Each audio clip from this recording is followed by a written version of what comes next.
ظبط.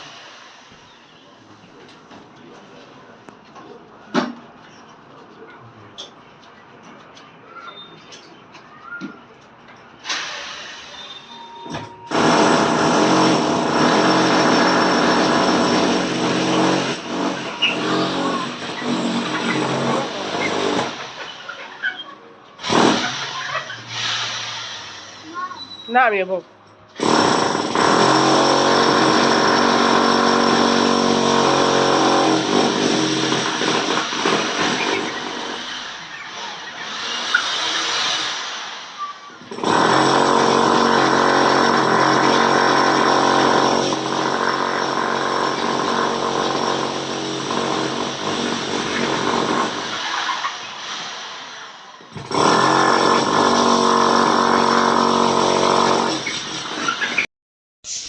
اللهم صل وسلم وبارك على سيدنا محمد. ازيكم يا احلى متابعين، عاملين ايه؟ وحشتوني كتير قوي قوي قوي، بقالي كتير مش بعمل روتين.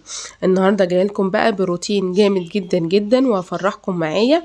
انا بقالي 12 سنه متجوزه في الشقه في الدور الاخير. فطبعا الدور الاخير دوت في الحر بيبقى نار. كان نفسي ان انا اركب تكييف، اخيرا الحمد لله حققت اللي نفسي فيه، عملت جمعيه كده والحمد لله قبضتها قبل العيد. بس قلت كده ايه، اركب التكييف بعد العيد احسن في الروقان. الحمد لله ركبته وهعمل لكم ان شاء الله ريفيو عنه. فقلت اشارككم فرحتي كده، وهبتدي ان شاء الله هعمل توضيبات في الشقه، هصورها لكم حاجه حاجه. عشان انتوا عيلتي التانية طبعا، لو اول مره تشوفوا القناه يا ريت تعملوا اشتراك للقناه وتفعلوا الجرس عشان يوصل لكم كل جديد.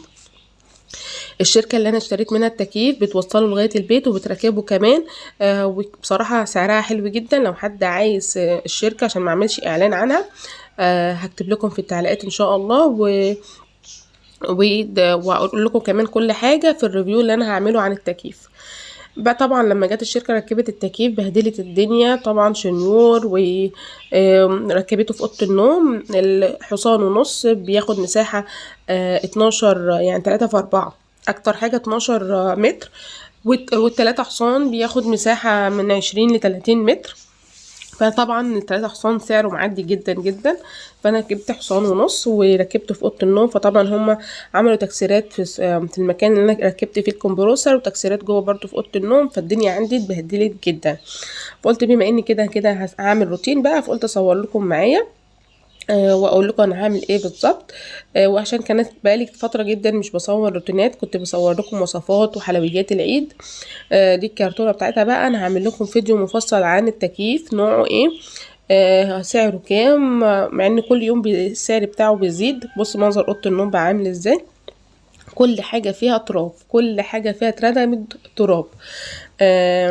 وعندي ليكم مفاجآت كتير جدا جدا ان شاء الله. استنوني بقى ايه، راجع لكم كده فيديوهات قوية. هو هعمل حاجات كتيرة جدا وهصورها لكم حاجة حاجة. بصوا منظر الشقة عاملة ازاي، بقت كلها تراب. هبتدي بقى اروق كده هوت ترويقة مش قوي، يعني انا كده كده مروقة قبل العيد ترويقة كويسة جدا، مروقة الدولاب من الهدوم.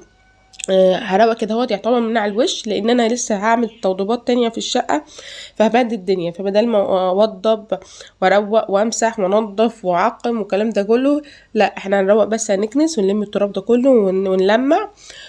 ونخلي بقى بقية الحاجات التانية في الفيديوهات التانية ان شاء الله. هبتدي كده اطلع الاول حاجة السجادة، وهبتدي اكنس بقى وانضف تنظيفة كويسة جدا. اكتبوا لي رايكم في التعليقات في الحلويات اللي انا عملتها للعيد. عملت لكم جميع حلويات العيد، البسكوت والقريبه، وعملت لكم كمان الصابليه، بس الفيديو بتاعه هينزل متاخر. انا ظبطت الفيديو موجود على القناه، بس هنزل لكم بقى على العيد الكبير ان شاء الله. النيش ده بقى عندي ذكرى، يعني انا ما عنديش اوضه اطفال ان شاء الله المرحله الجايه اجيب اوضه اطفال. النيش دوت بتاع بابايا يعني، فانا واخداه حاطه فيه هدوم لاولادي لغايه ما اجيب دولاب اطفال. بس ليه ذكرى عندي طبعا، الحاجه لما يكون من ريحه بابايا او باباكي يعني بتكون ليها ذكرى حلوه جدا. لقيت فيه فوقيه كده هو التراب كتير جدا، فطبعا مش هقعد انفضه طبعا على السرير والحاجات اللي جنبيه. فرحت جبت المكنسه بالشكل دوت، وجبت كل التراب والحاجات اللي موجوده في الزراعين. يعني اولادي الحمد لله باللعب والحاجات بتاعتهم مبهدليني كل حاجه، بقعد انظم لهم اللعبه على قد ما اقدر واشيل لعب هنا واشيل لعب هنا، بس في حاجات بصراحه نفسي ارميها خالص. ده البرواز اللي فيه الصوره بتاعتي كان متعلق بس المكان العليه اتفك، فقلت احطه كده لغايه ما اركب له عليه. اقعد بقى اجيب الحاجات بتاعتهم واحطها واربطها واللعب يعني المبهدله كل الدنيا. انا بعد ما رتبت الحاجات وحطيتها كده فوق النيش، حسيت ان ورا النيش نفسه لما اجي اكنس هلاقي تحتيه تراب، لان التكييف متركب فوقيه جدا فوقيه بالظبط، فالدنيا من وراه اترتمت تراب، ففي تراب دخل. فبعد ما نضفت وعملت كده اهوت هبتدي اشيل تاني كل ده واشيل النيش نفسه واغير المكان بتاعه. انا عشان اولادي على طول بيبهدلوا الدنيا، فحتى الشيله شايلاها لان اولادي مش سايبين حاجه في حالها. نفضت كده اهوت الهدوم وهنفض كل حاجه. اللهم صل وسلم وبارك على سيدنا محمد. مش عارفه كان مين مضايقني وعماله اتكلم معاه وانا بصور كده، لا اولادي لا زوجي يعني. بس وانا بمنتج الفيديو لقيت نفسي بتكلم بطريقه مضايقه قوي، مش عارفه من ايه. بصوا بقى منظر التراب ده اساسا يعني في زيه ورا النيش، فبعد ما نضفت كده وقلت خليه على جنب، قلت لا اشد النيش بقى كله خالص وابتدي اطلع التراب اللي وراه. او ابني بيساعدني يعني، بص عمال ينفض وراه. عندي اولاد الصبيان يعني اقعد اتحايل عليهم عشان يساعدوني، مفهومش يعني مش زي البنات بتساعد من نفسها. معرفش ايه اللي بدل العباية بتاعتي برضو.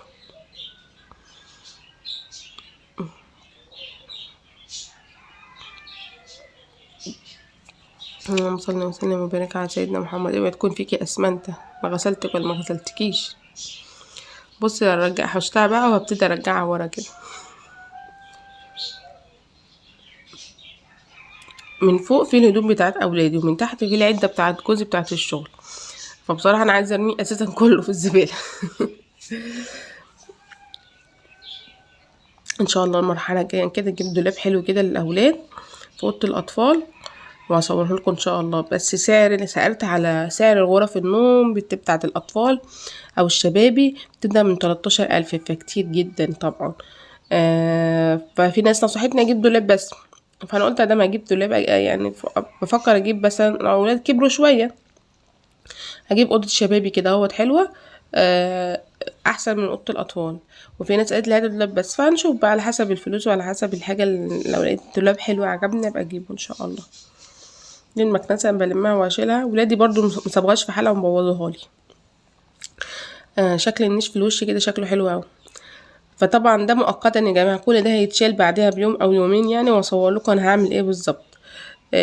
فلما جيت بروق يعني قلت ما تروقيش بذمه قوي وروقي اي كلام، لان انت كده كده هتشيلي وتعملي. نفسي اعرف ايه اللي موجود في العبايه من تحت، مش عارفه، اروح ابص عليها دلوقتي واجي. لا اله الا الله. دي التسريحه تقيله قوي يعني. هشيل بقى كل الحاجات ديت لان التسريحه بقت كلها تراب الحمد لله.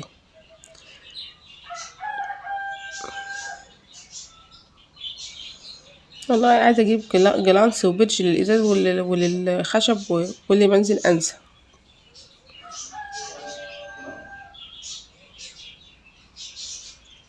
سامعين صوت العصافير؟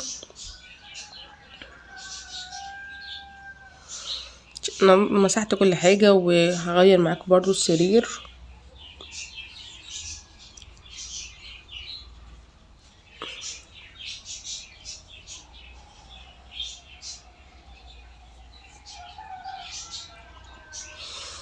برضو الحاجات دي كلها هشيلها تاني عشان الاوضه تتطرب تاني. ان شاء الله هعمل ايه بقى، خليها مفاجاه كده. اللهم صل وسلم وبارك على سيدنا محمد. الكومودينو دوت مليان كتب وتقيل تقيل جدا.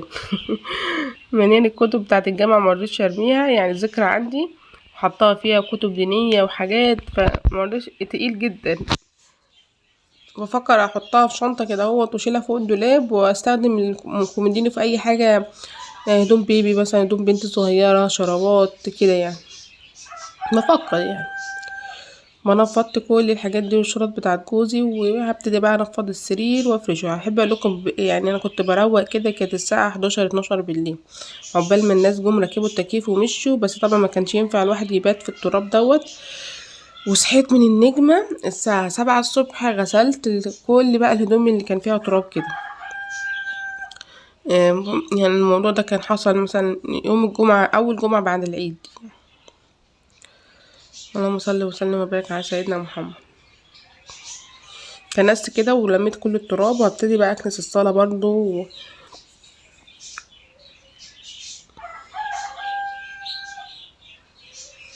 كل بقى اللي طلعته، وتاني يوم غسلت بقى. اللهم صل وسلم وبارك على سيدنا محمد.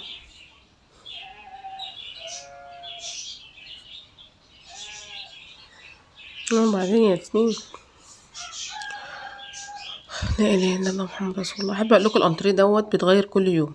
عندي فكره حلوه الانتريه دوت، ان انا اشيل الايد بتاعته واغير التنجيد بتاعته واحوله الركنه. ايه رايكم؟ ولا بيعه احسن؟ اصل لو بعته مش هيجيب تمن، ولو اللهم صل على النبي. والخشب بتاعه حلو جدا، وعامله له كمان طبقه خشب من تحت، مبطن خشب يعني، فهو عايز بس يتجدد. فبفكر يعني احوله الركن، ان انا هشيل بس الايدين بتاعه الانتريه واخليه كده لازق في بعضه. بس مش دلوقتي، ان شاء الله السنه الجايه ان شاء الله. انا كنت على طول بروق الصاله وفرش الحصير عشان الاولاد ما يسحلقوش. فقلت بقى ايه، اكنس من على الوش كده، لان انا زي ما بقول لكم كده ان تاني يوم هشيل الدنيا كلها تاني. فقلت ترويقه كده بسيطه، لان الاولاد مش بيسيبوا حاجه عندي، فكل شويه اعمل الحوار ده، اكنس واشيل واحط. كمان الساعه كانت 12 بالليل، ما ينفعش بقى امسح والكلام ده كله. يا دوبك لميت مكان العمال ولميت التراب اللي هم عملوه.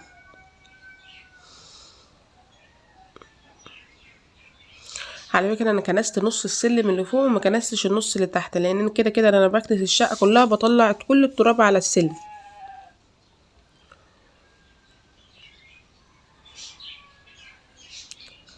اللهم صل وسلم وبارك على سيدنا محمد. ده الكحك والبسكوت كنت مغطياه كده اهوت بستريتش، رول كده، عشان ايه ما يجيش عليه اي تراب. ده العيش وكده. انا رابطه المفرش بتاع السفره. والله الشقه نضيفه يا جماعه والله، ولا عايزه مسيح ولا ترويق ولا اي حاجه. بس نفسي اعرف برضو ايه اللي موجود في العبايه. هتكون باظت يا جدعان، دي جديده والله. بس انا غسلتها لان تاني يوم غسلت. كده انا خلصت الشقه كلها، وكده خلصت كمان الفيديو معاكم. استنوني بقى في الفيديوهات الجايه جامده جدا جدا جدا. بحبكم في الله، واعملوا اشتراك.